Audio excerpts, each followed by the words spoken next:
In the previous lecture, we reviewed DNA structure, and we looked at how it is that DNA replicates. And of course, DNA does a lot more than just simply copy itself.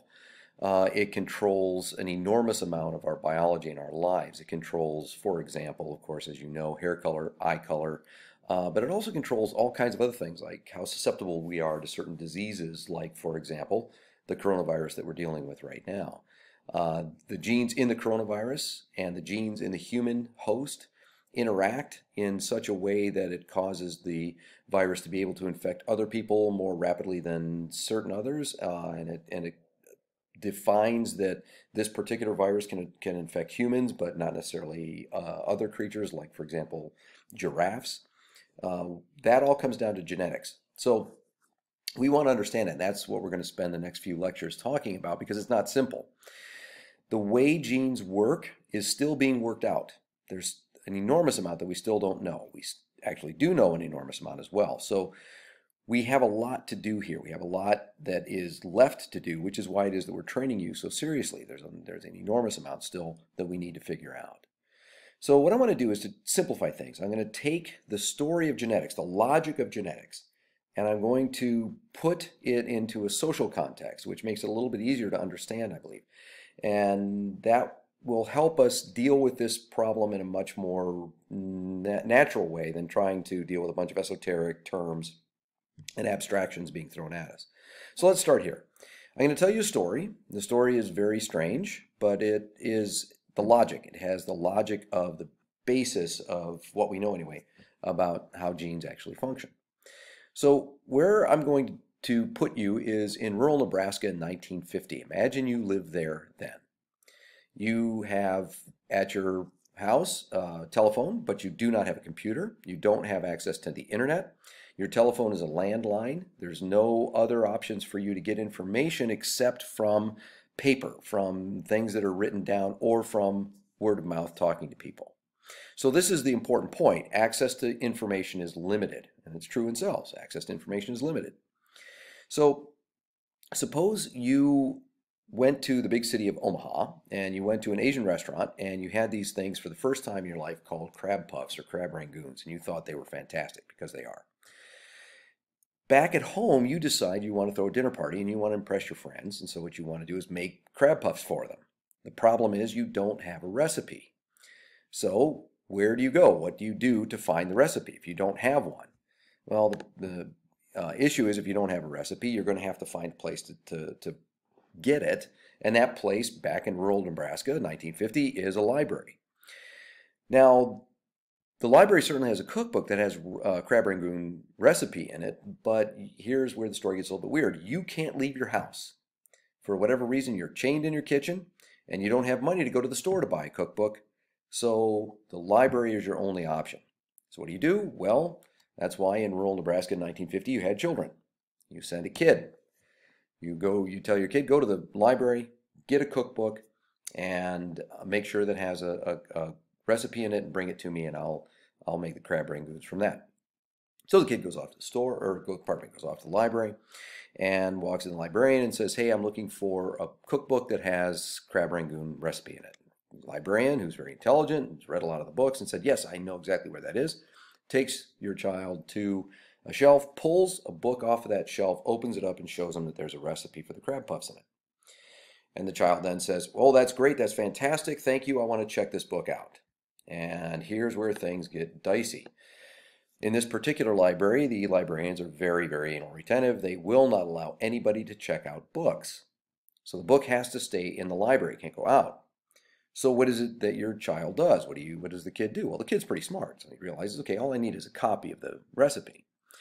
So he goes and puts the book down on the desk, takes a piece of paper. Now this is critical. The piece of paper he's going to use is not as high quality as the paper that's in the book.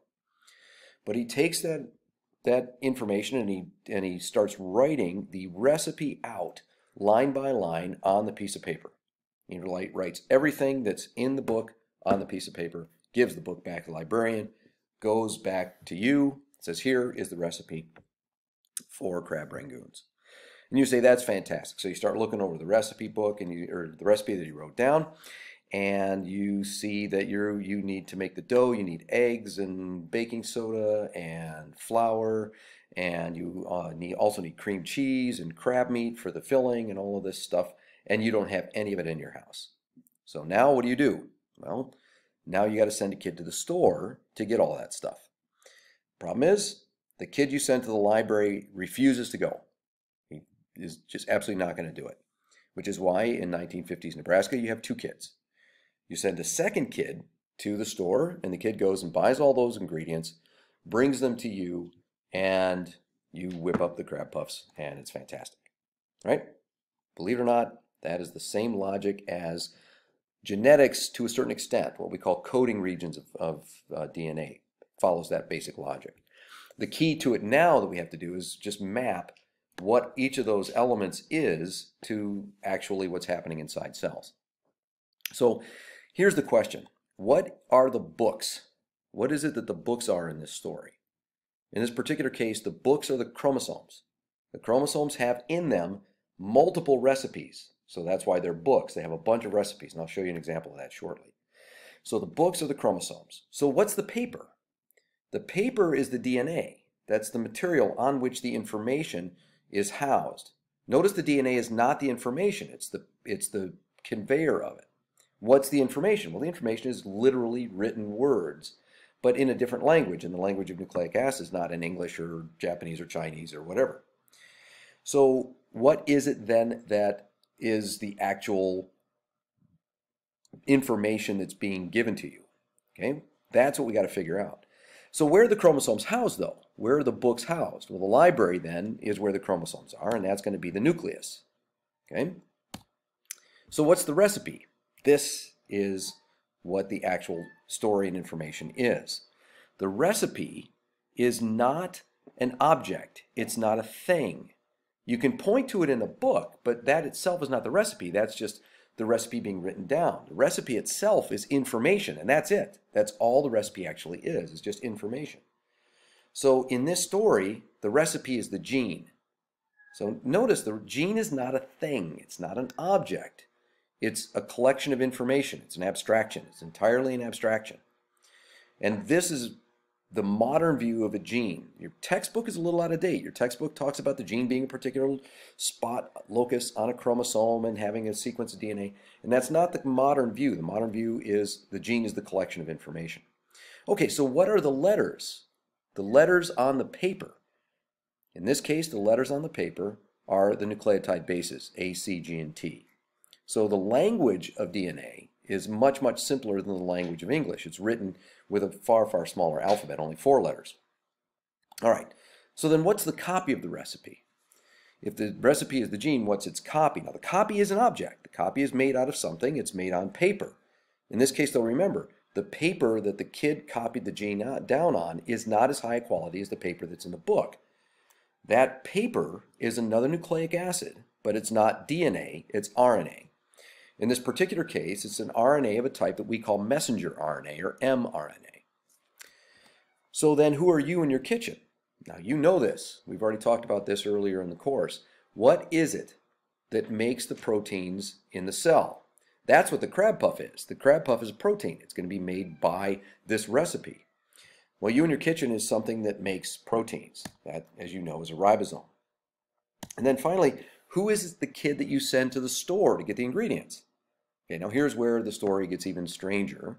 The kid you send to the store in this story technically should be made out of paper, because the material out of which the object is made is also nucleic acid. So the story breaks down a little bit here, among other places.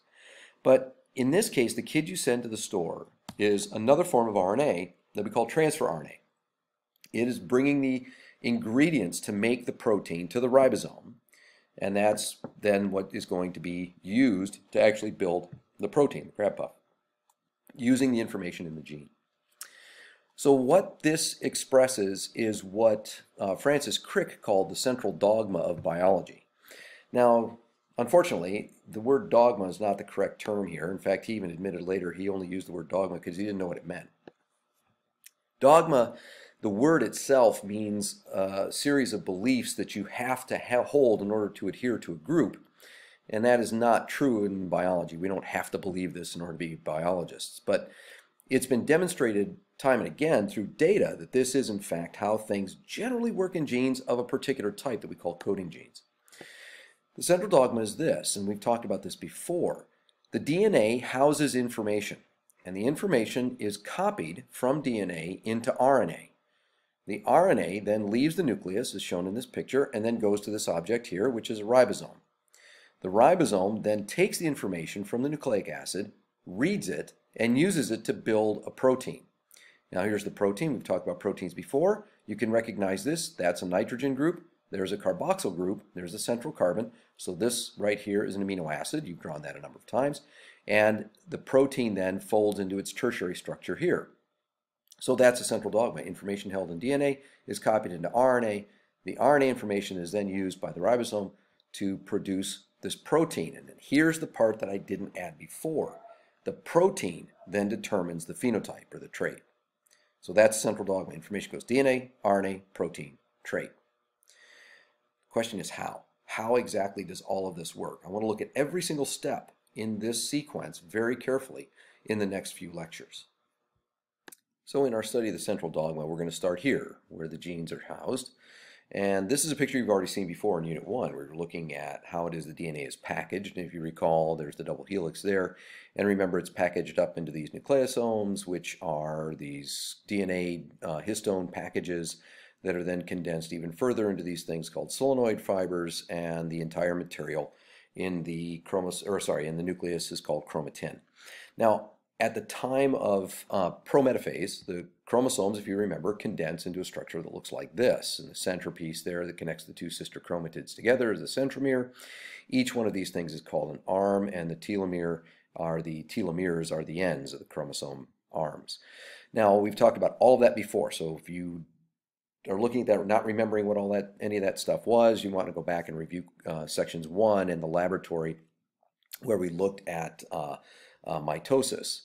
Now the other thing, if you remember, the way we laid these chromosomes out, we'd seen this before, we always lay it so that the short arm is up and the long arm is down. And if you remember too, also the short arm we call the P arm and the long arm we call the Q arm. This is where the genes are. This object here is where those genes are. Now typically they're not in this configuration. That is the configuration of a chromosome only when the cell is preparing to divide or actively dividing. Most of the time the chromosomes are spread out like this. But when we represent chromosomes, we usually represent them as if they're like this all the time. Here's an example. This is going to be the chromosomes that we see during prometaphase.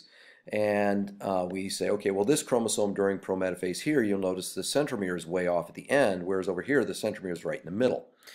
So you can see some where they're sort of off to the side a little bit, some where they're definitely markedly off to the side with these kind of weird blobs at the top.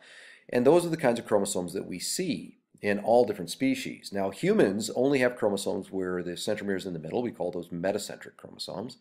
Or chromosomes where the centromere is off-center, noticeably off-center, where those are called submetacentric chromosomes. Or this, where the centromere is way off-center and the short arm is really just these little tiny blobs that typically look like these balls that sit above the centromere. And that we call an acrocentric chromosome. Sometimes the centromere is way off to the end, really right on the end. We call that a telocentric chromosome. Humans don't have that. We don't have telocentric chromosomes, but some species do. Here's an example of pictures that we've seen before. Here's a metacentric human chromosome, chromosome number 1. Here's a submetacentric human chromosome, number 4. And then here's an acrocentric, number 14. So notice also, remember, these bands. These banding patterns are a particular dye that we use to actually identify the chromosomes. And these chromosomes then again are set up when we talk about what the chromosome is actually structured to be, like this, with the bands shown in this what we call ideogram. This is an ideogram of chromosome number 9, human chromosome number 9. And you look here, this has got 136 million base pairs on just that one chromosome. Now notice, this is only one chromatid. This is the centromere right here. And look here, if you look at all of these words here, there is leukemia, melanoma, you've got this X-ray repair gene, you've got bleeding diathesis genes, you've got all of these different types of traits. All of these traits are found on genes in essentially this location. Like for example, this particular Fukuyama congenital muscular dystrophy, the gene is found right here on the long arm of chromosome number 9. So when we say that there are a number of genes on chromosomes, this is what we mean. In fact, all the genes listed here on this picture, that's not even all of the genes that are on chromosome number 9. Now, when we say that a gene is here in this location, here's what we mean. The part of the gene that actually holds the recipe, what we call the coding region, I'll get to that later, but the part of the gene that has the recipe, plus some of the control elements. The control elements of a gene determine when the cell should actually express that gene and when it shouldn't. Those things are packaged together into a small blob of DNA nucleotides that are in that basic location right here, for example. So if we're looking, for example, at this leukemia gene, the gene right there, the coding region, the actual recipe for that particular gene, it doesn't code for leukemia, but it's a gene associated with leukemia, is right there, plus some of its control elements. But what we now know, and this was discovered in the last 10 years, is that the genes actually, in terms of all of the things that are associated with them, which we call the enhancers, are spread all over the genome. So this particular gene right here, the leukemia gene, has other elements all over chromosome number 9 and the other chromosomes as well that control when it's expressed. And so the gene itself is really spread across the entire chromosome, or genome, I should say, all the chromosomes, if we really see the information that the gene has, which is both what the actual protein is or what the other structure is it's going to make, plus all the control elements as one object. It's not a spot on a chromosome, it's spread throughout the chromosomes. Okay, so this is the thing. These are all we call, again, coding genes because they code for a recipe for either a protein or an RNA molecule or something else, but usually these are the key things that were coding proteins. Now, a little history. The coding proteins, the function of the coding proteins was discovered first.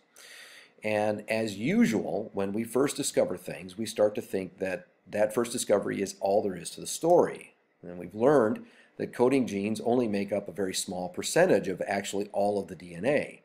And so it was unclear what all the rest of the DNA was. Like, for example, it was about 2% of the DNA is coding region. So what's the remaining 98%? It was originally thought, well, it's junk. We figured out the coding genes, that's the important thing, so the rest must be junk. Well, that's not true. It's not junk. It does stuff, and a lot of it we still don't know. So that's another reason why it is. You want to study this because there's a world of stuff that you can discover still waiting for us just here in these chromosomes. So this is, again, our sort of organization of the chromosome. I'm going to show you a flyover of chromosome 11 later at the end of this lecture. But this gives us an idea of where these genes are. So again, one single chromosome has many, many gene coding regions on it. So we need to be able to identify those coding regions or talk about them and say, okay, well, I'm talking about a gene in a particular location. And if you remember, we've seen this picture before. Remember a chromosome set out like this. We always put it with the short arm, the P arm up, and the Q long arm down. Centromere is here. And remember, then we break the chromosome up into these things that we call regions, bands, and subbands. So for example, this one particular gene, the CFTR gene, which is a particular receptor, is on chromosome number 7. This is chromosome 7 on Q, so the long arm of chromosome 7. It is in region 3, which is this bottom region of chromosome 7, the telomeric portion of chromosome 7 towards the end. It's in band 1 of region 3, which is this highlighted region here, subband 2 of band 1, which is this highlighted region here. So that is the region where CFTR is. Now there are other genes or other elements that are doing things in that same region, but this is, when we talk about this location for this gene, this is its locus. So we would say it's 7q31.2. So we've seen that sort of thing before. Now we need all that because what I want to do now is to show you how the genes are organized and how much we know about the genes. This particular thing I'm about to show you is one of the greatest breakthroughs in all of science. We have developed since the 1980s the ability to sequence the DNA. And not only do we have the sequence of DNA for some chromosomes, we have a sequence of DNA for all the chromosomes. And we have sequences of DNA for all the chromosomes, not just of humans, but of a bunch of other organisms, including viruses and other pathogens. I'm going to show you the complete sequence later in this lecture of the SARS-CoV-2 virus that we're currently dealing with. But I want to take you to this website. This is the Human Genome website. I want to take you there and I want to show you a particular organization for this website, but also how you would actually use it. And this is a direct result of that 1953 paper that I talked about in the first lecture of this unit. Without that paper, without understanding the structure of DNA, we would not have been able to sequence all of these genes. Now, next lab, the second lab in this revised portion of the course, we'll talk about the techniques of how to generate this sequence. But first I want to show you what the sequencing actually is.